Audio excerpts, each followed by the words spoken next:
Hey guys, welcome to the Judicial Wings, the knowledge of judiciary, executive and legislation. I am Pallavi with you again with the lecture series of Sale of Goods Act 1930. जैसे कि आपको पता है हमने cell of goods के दो part cover कर लिए, जिसमें हमने पहले पार्ट में डेफिनेशन और इंट्रोडक्शन देखा था, दूसरे पार्ट में भी हमने सेल और एग्रीमेंट टू सेल का डिफरेंस देखा था। अब हम जा रहे हैं आगे की सेक्शंस की ओर, जो सेक्शन है 6, 7 एंड 8। सेक्शन 6, 7 एंड 8 डील करता है subject matter of the contract से। ठीक है, तो पहले हम देख लेते हैं कि सेक्शन 6, 7 और 8 क्या बोलते हैं। Subject matter to the contract. देखिए, हम सेल ऑफ गुड्स देख रहे हैं और सेल ऑफ गुड्स में सब्जेक्ट मैटर क्या होता है, गुड्स होते हैं। लेकिन इसके अलावा भी बहुत सारे सब्जेक्ट मैटर है जो इन सेक्शंस में दिए हैं। देखिए, गुड्स की डेफिनेशन हमने देख ली थी। गुड्स कैसे होते हैं, फ्यूचर गुड्स होते हैं और एग्जिस्टिंग गुड्स होते हैं। 6 of the sale of goods act बोलता है कि subject matter of the contract क्या होगा, तो गुड्स हो गया। ऑब्वियसली सेल ऑफ गुड्स ही एक्ट देख रहे हैं हम, तो गुड्स ही होंगे। उसके बाद बोलता है कि गुड्स कैसे होंगे, एग्जिस्टिंग भी होंगे और फ्यूचर भी होंगे। दोनों भी मैटर करते हैं सब्जेक्ट मैटर से। अगर ए और बी कोई कॉन्ट्रैक्ट करते हैं सेल का, ठीक है, ए को बी को कुछ सेल करना है, तो वहां पे एक तो फ्यूचर गुड्स होंगे या फिर एग्जिस्टिंग गुड्स होंगे। एग्जिस्टिंग गुड्स जहां पे होंगे वहां पे सेल हो जाएगा, और फ्यूचर गुड्स जहां पे होंगे वहां पे क्या होगा, एग्रीमेंट टू सेल हो जाएगा। वही हम सेक्शन 7 की तरफ आए, तो सेक्शन 7 भी इसी चैप्टर में दिया है subject matter of a contract. Goods perishing before making of contract, यानी कि गुड्स जो है, जो सब्जेक्ट मैटर जो है कॉन्ट्रैक्ट का, कोर जो है कॉन्ट्रैक्ट का, मेन जो थिंग है कॉन्ट्रैक्ट की, वो ही खराब हो गए। पेरिशिंग यानी खराब हो गए, गुड्स पूरे खराब हो गए, तब क्या होगा। और वही सेक्शन 8 बोलता है goods perishing before sale, sale के पहले खराब हो गए goods, but after agreement to sale, कि पहले एग्रीमेंट हुआ था, बाद में गुड्स खराब हो गए, यानी कि सब्जेक्ट मैटर जो था कॉन्ट्रैक्ट का वो खराब हो गया, तब क्या होगा। तो आइए एक एक करके हम अभी तीनों भी सेक्शन देख लेते हैं। तो सेक्शन 6 बोलता है एग्जिस्टिंग और फ्यूचर गुड्स के बारे में। सेक्शन 6 की बैक की लैंग्वेज हम पढ़ते हैं, the goods which from the subject of a contract of sale may be either existing goods और ओनेड और परचेस्ड बाय द सेलर और फ्यूचर गुड्स। देखिए, इस सेक्शन 6 को हमें कैसे पढ़ना है। हम ना एग्जिस्टिंग गुड के आगे की लाइन जो वो छोड़ देते हैं, ओनेड और परचेस्ड बाय द सेलर, ठीक है, ये लाइन हम छोड़ देते हैं और सीधा पढ़ते हैं the goods which from the subject of a contract of sale may be either existing goods, आगे वाला छोड़ देते हैं, और फ्यूचर गुड्स। दो प्रकार के गुड्स होंगे कॉन्ट्रैक्ट के लिए, सब्जेक्ट मैटर के लिए क्या होगा, एग्जिस्टिंग और फ्यूचर। इतना तो हमें मिल गया है, सेक्शन 6 बता देता है। लेकिन जो कोई भी एग्जिस्टिंग और फ्यूचर गुड्स होंगे वो कैसे होंगे, जो कोई भी एग्जिस्टिंग गुड्स होंगे वो कैसे होंगे, ओनेड और परचेस्ड बाय द सेलर। देखिए, ये एग्जिस्टिंग गुड्स के बारे में बता रहा है, ओनेड और परचेस्ड बाय द सेलर। कोई भी गुड्स अगर मैं किसी को कुछ सेल करना चाहती हूँ, अगर मैं किसी को कुछ चीजें बेचना चाहती हूँ, तो डेफिनेटली उस पर मेरा ओनरशिप चाहिए और मेरा उस पर पोजीशन भी चाहिए, तभी उसे एग्जिस्टिंग गुड्स माना जाएगा, ठीक है।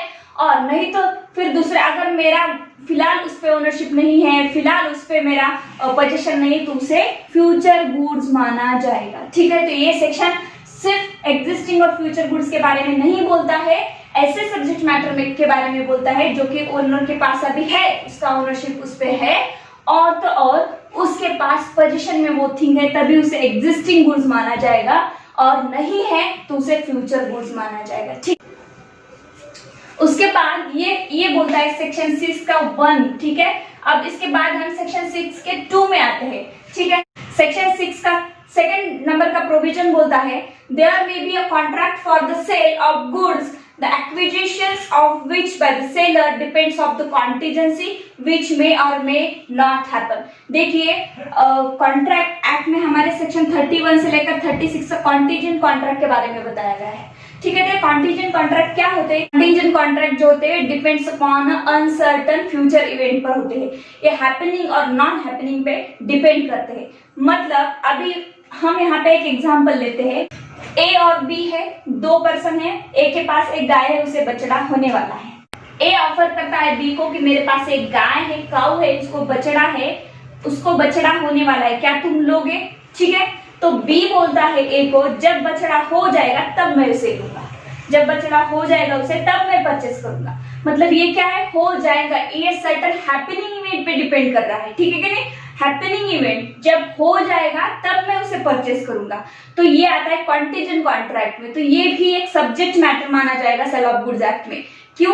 क्योंकि मेन पर्पस ही है उस सेल का, मेन कोर जो है उस सेल का। तो ये क्या है, इसने कंडीशन लगाई है कि जब बछड़ा हो जाएगा ना तब मैं तुम्हारी गाय परचेस करूंगा। यही अगर हम नॉट हैपनिंग की बात अगर करें, यही बी ऑफर देता है ए को कि मुझे क्या तुम तुम्हारी गाय सेल करोगे, तब ए बोलता है अगर उसे बछड़ा नहीं होगा तब मैं तुम्हें सेल करूंगा। तो ये नॉन हैपनिंग में आता है।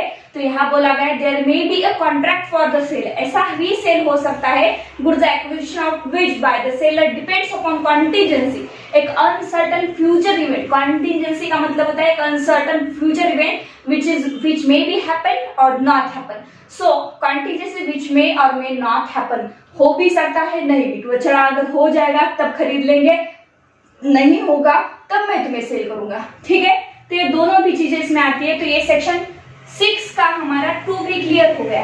अब देखते हैं हम सेक्शन 6 का 3। ठीक है, 3 में बोला गया है whereby a contract of a sale the seller purpose to effect a present sale of a future goods the contract operate as an agreement to the sale of the goods. देखिए यहाँ कहा गया है 3 number के para में, जो भी आज सेल करने जा रहा है कोई भी प्रोडक्ट वो है नहीं वहां पे, तो फ्यूचर में अगर वो सेल करना चाहता है तो इसे हमेशा अग्रीमेंट टू सेल ही माना जाएगा। मतलब आज मैं किसी चीज का कॉन्ट्रैक्ट कर रही हूँ सेल करने का और उसे फ्यूचर में सेल करना चाहती हूँ, तो आज जो मैंने कॉन्ट्रैक्ट किया है उसे एग्रीमेंट टू सेल ही माना जाएगा, उसे सेल नहीं माना जाएगा। भले हमने पूरी फॉर्मेलिटीज पूर्ण कर दी है, कोई मतलब नहीं है, लेकिन सेल कब होने वाला है, डिलीवर्ड कब होने वाला है, एग्जिस्टेंस में कब है गुड्स, तभी उसे सेल माना जाएगा। अगर फ्यूचर सेल का आज कोई कॉन्ट्रैक्ट होता है तो उसे एग्रीमेंट टू सेल ही माना जाएगा। ठीक है, तो ये तीनों भी सेक्शंस, तो ये तीनों भी पैरा जो है सेक्शन 6 के 1, 2 और 3 आपकी क्लियर होगी। 1 में बोलता है एग्जिस्टिंग और फ्यूचर गुड्स, सेकंड में बोला गया है कि डिपेंड्स अपॉन कॉन्टीजेंसी, हो भी सकता है नहीं भी, ये भी सब्जेक्ट मैटर माना जाएगा। और तीसरा क्लियर कर देता है कि जो कोई भी आज कॉन्ट्रैक्ट कर रहे हो लेकिन वो एग्जिस्टेंस में नहीं है, सेल नहीं हो रहा है उसका, तब उसे एग्रीमेंट टू सेल ही माना जाएगा। उस कॉन्ट्रैक्ट को जो कि फ्यूचर में सेल करने वाले हो, उसका कॉन्ट्रैक्ट आप आज कर रहे हो, उसे एग्रीमेंट टू सेल माना जाएगा। ठीक है, अब आते हैं हम सेक्शन 7 की तरफ। 7 क्या बोल रहा है, goods perishing before making of a contract. Goods perish हो गए, खराब हो गए, मेकिंग ऑफ ए कॉन्ट्रैक्ट। तो देखिए यहाँ पे क्या बोला गया है, good perishing before making of contract. Contract ही नहीं बना है पर गुड्स खराब हो गए, तब क्या होगा, goods perishing before making of contract where there is a contract for the sale of specific goods। specific goods के लिए contract बना था।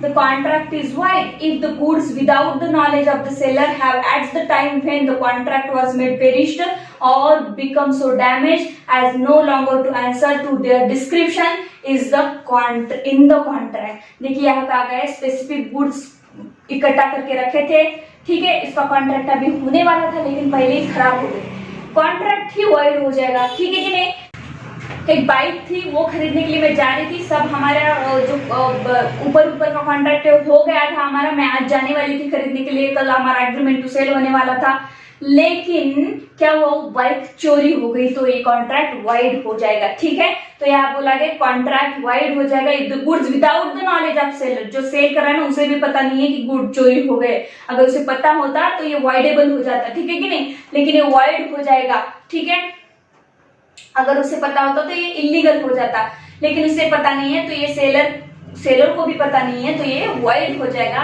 Eight the time when the contract was made perished और become so damage as no longer answer to the description in the contract. या perished हो गए, पूरी तरह से नष्ट हो गए हैं गुड्स, या फिर डैमेज हो गए हैं, और कितना डैमेज हो गए हैं कि no longer to the answer for the with the description, यानी कि जैसा डिस्क्रिप्शन था, आपने जैसा बताया था पहले कि ये गुड्स ऐसे है, इसकी क्वालिटी ऐसी है, उसकी फिटनेस ऐसी है, इसकी जो विशेषताएं है, वैल्यूज है ऐसी है, उस तरह से अब मैच नहीं कर रहा है, पूरा डैमेज हो गया है, डिस्क्रिप्शन से मैच नहीं कर रहा है, तब ये गुड्स ये कॉन्ट्रैक्ट क्या हो जाएगा, वाइड हो जाएगा। अगर पेरिश्ड हो गए और डैमेज हो गए तो डैमेज भी बहुत ज्यादा होनी चाहिए। ठीक है, 8 में आते हैं goods perishing before sale but after agreement to cell.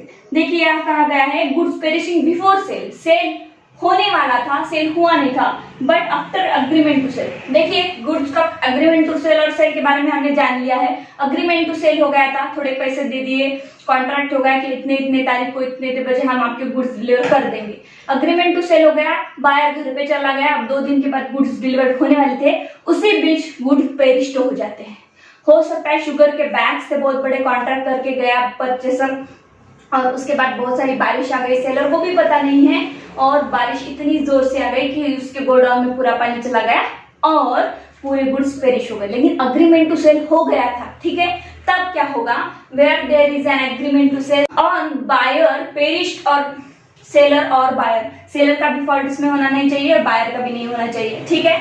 Buyer perished or become so damaged, perished or become so damaged as no longer to answer to their description in the agreement before the risk passes to the buyer, the agreement is thereby avoided। देखिए avoidable हो जाएगा क्योंकि दोनों की भी गलती नहीं है, यहाँ पे अवॉइड कर सकते हो।